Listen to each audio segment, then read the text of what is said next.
Hey guys, it's Titos. So, specializations and their gadgets. I have been wondering if they are any good, decent, or just worse than their regular counterparts. So, let's take a look at these gadgets, starting with the sharpshooter. The sharpshooter's upgrade drone basically is a better version of the Pulse, which is also a scouting tool.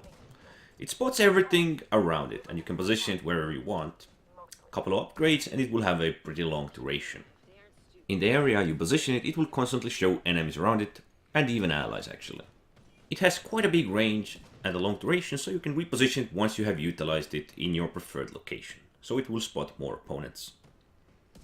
Right now it's working, spotting everything, and even now showing you the enemies that are coming from the side. They surprised my team members, but I already was somewhat expecting them. Well, as a scouting tool, it is definitely better than any of the other Pulse versions of Pulse Remote or Pulse Scanner. It is still a very nifty tool for a spotting or scouting tool. Long duration, well, although I have upgraded, long duration kind of gives it some of its benefits compared to those Pulse gadgets. So this is the skill you get when you specialize as a sharpshooter.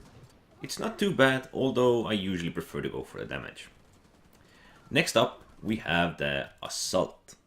This thing is a bit cooler and the only one that does damage. It's a manually controlled or manually ordered to shoot mortar turret. A very nifty thing, very nifty piece of work.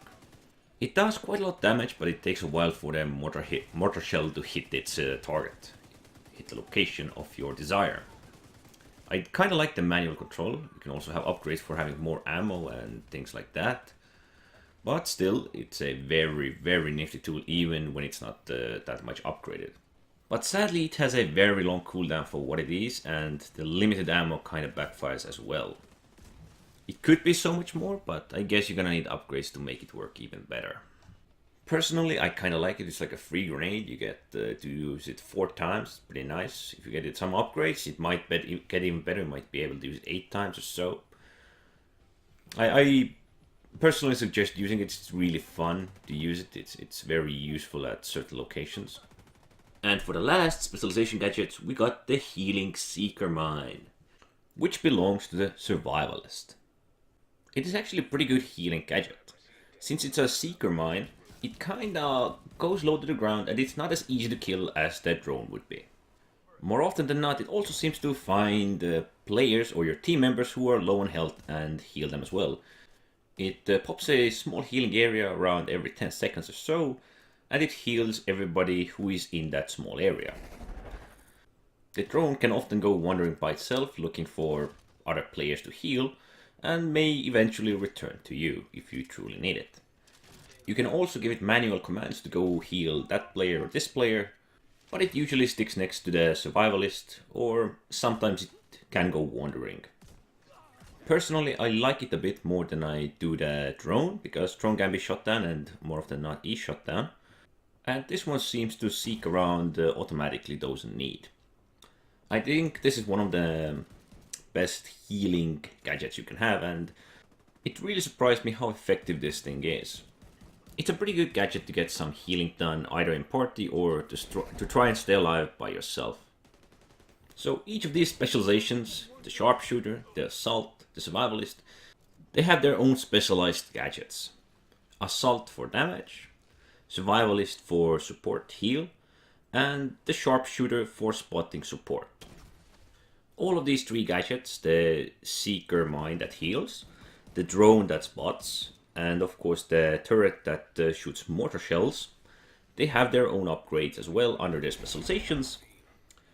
Their duration, their effectiveness, or cooldown can be upgraded. So personally I think these specializations are in some case better than some of the other gadgets that are offered in a wide variety of different gadgets we have. For example, the sharpshooter's spotting drone works better than other spotting gadgets in this game. Then we have, of course, the survivalist's Healing Seeker Mine, which isn't as easy to kill as the repair drone. And of course the turret that does a lot of damage and may not be comparable with other versions of that turret because of the high damage output. but it doesn't have a consistency and it must be controlled manually. So there are some downsides and there are some upsides. But the final word still belongs to the players. Personally, I think some of these gadgets are worth it in the combinations you use them. But more often than not, there are better combinations you can use with your gadgets than just the ones you have in your specialization. In some cases you might need support, in other cases you might need some more offense capabilities, or some other nifty tricks that may help you get advantage over your opponents. So these were the gadgets of the specializations. Anyways, thanks for watching.